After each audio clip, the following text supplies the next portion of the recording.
ഒരുവൻ അപ്പോൾ നമ്മൾ മെഡിക്കൽ എടുക്കാൻ വേണ്ടി വന്നായിരുന്നു. PR വേണ്ടിയിട്ട് മെഡിക്കൽ വേണമെന്ന് പറഞ്ഞിട്ട് മെഡിക്കൽ എടുക്കാൻ വേണ്ടി വന്നതാണ്. മെഡിക്കൽ എടുത്തു.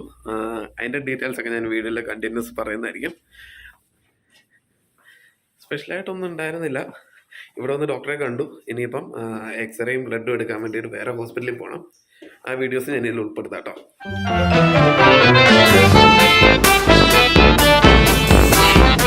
ഇന്നിപ്പോൾ മെയ് 31 എനിക്ക് ഡോക്ടറിൻ്റെയും ബ്ലഡിനും അതുപോലെ തന്നെ എക്സ്റേക്കുള്ള അപ്പോയിൻമെൻറ്റ് കിട്ടിയിരിക്കുന്ന ഇന്നാണ്. ഞാനിപ്പോൾ താമസിക്കുന്ന ഡിഗ്ബി എന്ന് പറയുന്നൊരു ചെറിയ സ്ഥലത്താണ്. ഇവിടുന്ന് ഹാലിഫാക്സിലേക്ക് ഏകദേശം ഒരു 200 കിലോമീറ്റർ ഉണ്ട്. ഒരു 2 മണിക്കൂർ ഡ്രൈവ് ഉണ്ട്. അപ്പോൾ ഫസ്റ്റ് സ്റ്റെപ്പ് എന്ന് പറഞ്ഞാൽ നമ്മൾ മെഡിക്കൽസിന് വേണ്ടിയിട്ട് ഡോക്ടറുടെ അപ്പോയിൻമെൻറ്റ് എടുക്കുക എന്നുള്ളതാണ്. അതിന് വേണ്ടിയിട്ട് ഞാൻ ചെയ്തത് immigration-medicals.com എന്ന് പറഞ്ഞ സൈറ്റിൽ കയറിയിട്ട് രജിസ്റ്റർ ചെയ്തു. അപ്പോൾ ടാക്കോമ ഇമിഗ്രേഷൻ മെഡിക്കൽ സെൻറ്ററിൽ എനിക്ക് അപ്പോയിൻമെൻറ്റ് കിട്ടി. ഡോക്ടർ ചാവോ എന്നായിരുന്നു തോന്നുന്നു പുള്ളിയുടെ പേര്. അപ്പം പുള്ളിയുടെ അപ്പോയിൻമെൻറ്റ് കിട്ടി എനിക്ക്. പിന്നെ ചെയ്യേണ്ടതെന്ന് പറഞ്ഞാൽ ആ ഡോക്ടറുടെ അപ്പോയിൻമെൻറ്റ് അനുസരിച്ച് ഡോക്ടറെ കണ്ടതിന് ശേഷമാണ് നമ്മൾക്ക് എക്സ്റേയും അതുപോലെ തന്നെ ബ്ലഡും കൊടുക്കേണ്ടത്. അപ്പോൾ അതിന് വേണ്ടിയിട്ടും നമ്മൾ അപ്പോയിൻമെൻറ്റ് എടുക്കണം. ഈ സെയിം ഡോക്ടറുടെ അവിടെ നിന്ന് തന്നെ നമുക്ക് എക്സ്റേയും മെഡിക്കൽസും എക്സ്റേയും ബ്ലഡും എടുക്കാൻ പറ്റത്തില്ല. അപ്പോൾ എനിക്ക് 2 ഓപ്ഷൻസ് ഉണ്ടായിരുന്നു. എനിക്ക് ഡാർട്ട്മൗത്ത് ജനറൽ ഹോസ്പിറ്റലിൽ അപ്പോയിൻമെൻറ്റ് കിട്ടി ബ്ലഡും എക്സ്റേക്കും വേണ്ടിയിട്ട്. അത് സെയിം ഡേ തന്നെ ഡോക്ടറെ കണ്ട് ഡോക്ടറുടെ അപ്പോയിൻമെൻറ്റ് എനിക്ക് 10 മണിക്ക് കിട്ടി. അതുപോലെ ബ്ലഡിനും എക്സ്റേക്കും ബ്ലഡിന് വന്നിട്ട് 11:30-ക്കും എക്സ്റേക്ക് 12 മണിക്കും അപ്പോയിൻമെൻറ്റ് കിട്ടി. അപ്പോൾ സെയിം ഡേ തന്നെ എനിക്ക് എല്ലാം ചെയ്യാൻ പറ്റി. അപ്പം സെയിം ഡേ തന്നെ അപ്പോയിൻമെൻറ്റ് കിട്ടണമെന്നില്ല. എനിക്ക് ഭാഗ്യത്തിന് സെയിം ഡേ തന്നെ അപ്പോയിൻമെൻറ്റ് കിട്ടി. സെയിം ഡേ അപ്പോയിൻമെൻറ്റ് കിട്ടിയെന്ന് പറയാൻ പറ്റത്തില്ല. കാരണം എനിക്ക് ഇവിടുന്ന് ഒരു 200 കിലോമീറ്റർ ദൂരമുണ്ട് എനിക്ക് ഡോക്ടറെ കാണാൻ വേണ്ടിയിട്ട്. അപ്പം ഞാൻ എന്ത് ചെയ്തെന്ന് പറഞ്ഞാൽ എനിക്ക് ഡോക്ടറുടെ അപ്പോയിൻമെൻറ്റ് കിട്ടിയ ദിവസം എനിക്ക് എക്സ്റേയും ബ്ലഡും കിട്ടിയില്ല. അപ്പം ഞാൻ ബ്ലഡും എക്സ്റേയും ഒരുപോലെ കിട്ടിയ ദിവസം എനിക്ക് അപ്പോയിൻമെൻറ്റ് കിട്ടുമോ എന്ന് നോക്കിയിട്ട് അങ്ങനെ കുറച്ചും കൂടെ മുമ്പോട്ടുള്ളൊരു ദിവസം ഡോക്ടറുടെ അപ്പോയിൻമെൻറ്റ് എടുക്കുകയാണ് ചെയ്തത്. പിന്നെ ഇതെല്ലാം കിട്ടിക്കഴിഞ്ഞ് നമ്മൾ ഹോസ്പിറ്റലിൽ പോയി. ഒരു 200 കിലോമീറ്റർ ഉണ്ട് എനിക്ക് ഇവിടുന്ന് ഡോക്ടറുടെ അടുത്തേക്ക് ചെല്ലാൻ വേണ്ടിയിട്ട്. ഹോസ്പിറ്റലിൽ ചെന്നാൽ ഉടനെ തന്നെ നമ്മൾ ചെയ്യേണ്ടതെന്ന് പറഞ്ഞാൽ അവിടെ വെച്ചിരിക്കുന്ന ഡബ്ബി എടുത്തിട്ട് യൂറിൻ സാമ്പിൾ കൊടുക്കുക എന്നുള്ളതാണ്. കയറി വരുന്ന ഡോറിന് റൈറ്റ് സൈഡിൽ തന്നെ ആയിട്ട് യൂറിൻ സാമ്പിളിനുള്ള ബോട്ടിൽസ് വെച്ചിട്ടുണ്ട്. പിന്നെ ഇതാണ് ടാക്കോമയുടെ. എന്നിട്ട് ചെന്നു അവർ നേരെ നമ്മുടെ പാസ്പോർട്ടും നമ്മുടെ ഹെൽത്ത് കാർഡും, അതായത് നൊവാസ്കോഷ്യയുടെ ഹെൽത്ത് കാർഡും അവർ മേടിക്കും. എന്നിട്ട് അവർ കുറച്ച് ഡീറ്റെയിൽസും കാര്യങ്ങളൊക്കെ സിസ്റ്റത്തിൽ ടൈപ്പ് ചെയ്തിട്ട് 2 പേപ്പർ പ്രിൻ്റ് ഔട്ട് എടുക്കും. എന്നിട്ട് നമ്മുടെ അടുത്ത് ചോദിക്കും ഈ ഡീറ്റെയിൽസൊക്കെ കറക്റ്റാണോ എന്ന് ചോദിക്കും. എന്നിട്ട് പിന്നെ നെക്സ്റ്റ് സ്റ്റെപ്പ് അവർ ചെയ്യുന്നത് നമ്മുടെ ഒരു ഫോട്ടോ എടുക്കും. എല്ലാം ഓൺലൈനിലായിട്ടുള്ള പ്രോസസ്സാണ്. അവിടെ ഒരു ഫോട്ടോ എടുക്കും, നമ്മുടെ ഹൈറ്റ് നോക്കും, വെയിറ്റ് നോക്കും. അത് കഴിഞ്ഞ് നേരെ ഡോക്ടറുടെ അടുത്തേക്കാണ് പോകുന്നത്. ഡോക്ടർ അവിടെ ചെല്ലുമ്പോൾ നമ്മുടെ വിഷൻ ടെസ്റ്റ് ചെയ്യും. അതുപോലെ തന്നെ നമ്മുടെ ചെസ്റ്റ്, പൾസ്, പിന്നെ BP, ഇത് 3 ഡോക്ടർ ചെക്ക് ചെയ്യും. എന്നിട്ട് ഡോക്ടർ നമുക്ക് ഈ മെഡിക്കലിൻ്റെ ഒരു ഷീറ്റ് തരും. എന്നിട്ട് പിന്നെ ഒരു 2 ഷീറ്റും കൂടെ തരും, എക്സ്റേയുടെ അവിടെ കാണിക്കാനും അതുപോലെ ബ്ലഡിന് അവിടെ കാണിക്കാനും. ആ 2 ഷീറ്റുമായിട്ടാണ് നമ്മൾ എക്സ്റേ എടുക്കാനും ബ്ലഡ് എടുക്കാനും പോകേണ്ടത്.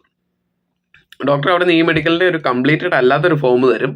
അതുമായിട്ട് നമ്മൾ ഇനി അടുത്ത സ്റ്റെപ്പ് എന്ന് പറഞ്ഞാൽ നേരെ നമ്മുടെ എക്സ്റേ എടുക്കാനും ബ്ലഡ് കളക്ഷൻ സെൻറ്ററിലേക്കുമാണ് പോകേണ്ടത്.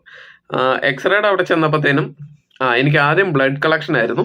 അവിടെ ചെന്ന് നമുക്ക് അപ്പോയിൻമെൻ്റ് എടുത്ത ടൈമിൽ 15 മിനിറ്റ് മുമ്പ് ഉള്ളിൽ കയറായിരുന്നു. അവിടെ നിന്ന് ഒരു ടോക്കൺ എടുക്കുക. അതിൻ്റെ ഉള്ളിൽ ചെന്ന് കഴിയുമ്പോൾ അവരും പാസ്പോർട്ടും അതുപോലെ തന്നെ ഈ പഴയ ഡോക്ടർ തന്ന ആ പേപ്പേഴ്സും വാങ്ങി അതൊന്ന് വെരിഫൈ ചെയ്തിട്ട് ബ്ലഡ് കളക്ഷന് വേണ്ടിയിട്ട് പോകും. നമ്മുടെ ബ്ലഡ് എടുക്കുന്നു. അവിടുന്ന് അവർ സൈൻ ചെയ്ത പേപ്പർ തരും. ആ പേപ്പർ നമ്മൾ ഫോട്ടോ എടുത്ത് തിരിച്ച് ഡോക്ടർക്ക് അയച്ചു കൊടുക്കണം. അപ്പോൾ ഡോക്ടർ ഓട്ടോമാറ്റിക്കായിട്ട് സിസ്റ്റത്തിൽ അപ്ഡേറ്റ് ചെയ്യും ഡീറ്റെയിൽസും കാര്യങ്ങളൊക്കെ. എന്നിട്ടാണ് നമുക്ക് കംപ്ലീറ്റഡ് ആയിട്ടുള്ള ഈ മെഡിക്കലിൻ്റെ ഷീറ്റ് കിട്ടുക. അത് കഴിഞ്ഞ് എനിക്ക് എക്സ്റേ ഉണ്ടായിരുന്നു. എക്സ്റേക്ക് വേണ്ടിയിട്ട് സെയിം സ്ഥലത്ത് തന്നെയായിരുന്നു. 12 മണിക്കായിരുന്നു എനിക്ക് എൻ്റെ അപ്പോയിൻമെൻറ്റ്. അവിടുന്ന് ഒരു ടോക്കൺ എടുക്കുക, നമ്മൾ ഇരിക്കുക, നമ്മൾ ഡ്രസ്സൊക്കെ ചേഞ്ച് ചെയ്ത് ഒരു ജാക്കറ്റ് പോലെ ഒരു സാധനമൊക്കെ ഇട്ടിട്ട് നമ്മൾ വെയിറ്റ് ചെയ്യാം. അവിടുന്ന് വിളിക്കുന്നു, എക്സ്റേ എടുക്കുന്നു. ചെസ്റ്റിൻ്റെ എക്സ്റേ മാത്രമേ ഉള്ളൂ. സിമ്പിൾ പരിപാടീസ്, പടപടാന്ന് പരിപാടീസ് കഴിഞ്ഞു. 12 മണിക്ക് അപ്പോയിൻമെൻ്റ് ആയിരുന്നു. ഒരു 12:30 ആയപ്പോഴത്തേനും പരിപാടിയെല്ലാം കഴിഞ്ഞ് ഞാൻ വെളിയിലിറങ്ങി. അപ്പോൾ അതിൻ്റെ കാര്യങ്ങളൊക്കെ ഞാൻ ഇവിടുന്നൊക്കെ കുറച്ച് വീഡിയോസും കാര്യങ്ങളൊക്കെ എടുത്തിട്ടുണ്ട്.